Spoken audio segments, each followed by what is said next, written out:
మీరు? ఛీ! అసలు ఈ గీతాంజలి ఎవరు?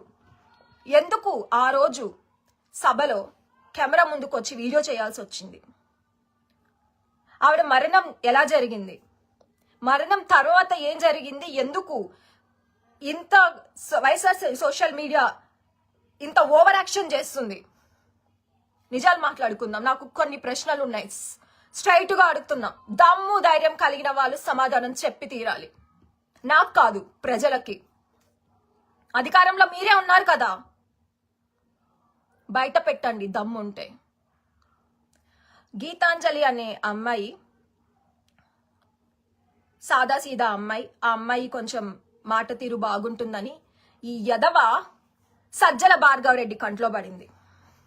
ఆ పనికి మాలిన వెధవ తాడేపల్లిలో ఉన్న వాళ్ళ సోషల్ మీడియా ఆఫీస్కి పిలిపించుకొని వాళ్ళ వైఎస్ఆర్సీపీ పార్టీకి సంబంధించి పాజిటివ్గా వీడియోస్ పెట్టమని ఆ అమ్మాయిని రిక్వెస్ట్ చేసి చెప్పడం. అమ్మాయి ప్రతిరోజు విజయవాడ నుంచి తెనాలికి, తెనాలి నుంచి విజయవాడకి జన్మభూమి ఎక్స్ప్రెస్లో ట్రావెల్ చేస్తూ ఉండటం. ఆ అమ్మాయి ఎక్స్పెన్సెస్ కూడా వీళ్ళు యూపీఐ ట్రాన్సాక్షన్స్ ద్వారా పంచుకోవటం, ఇవన్నీ జరిగాయి. మార్చి 4వ తేదీన పిలిపించి ఇలా అమ్మఒడి గురించి 4 మాటలు చెప్పాలి, కెమెరా ముందుకు రావాలి అని చెప్తే ఆ అమ్మాయి అలాగే ఒప్పుకొని 5వ తేదీన ఆ అమ్మాయి కెమెరా ముందుకు వచ్చి అమ్మఒడి గురించి, ఆవిడకున్న డ్రీమ్ హౌస్ వీళ్ళు ఇచ్చారని చెప్పి ఆవిడ చెప్పడం జరిగింది. మార్చ్ 7వ తేదీన యాక్సిడెంట్ జరిగింది ఉదయం డే టైంలో.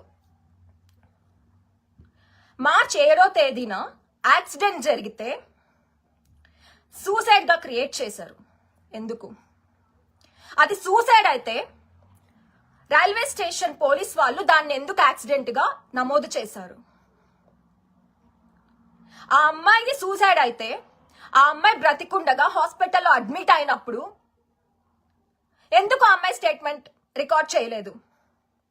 ఎందుకు 7వ తేదీ యాక్సిడెంట్ అయితే 11వ తేదీ వరకు వైఎస్ఆర్సీపీ సోషల్ మీడియా అంటే ఆవిడ మరణించేంత వరకు ఎందుకు ఊరికే ఉన్నారు?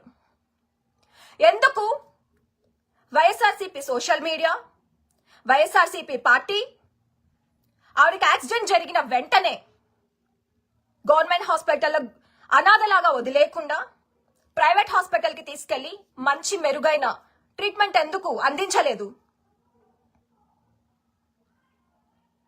ఆవిడ మరణించేంత వరకు ఎందుకు ఆగారు? ఆవిడ రైల్వే స్టేషన్లో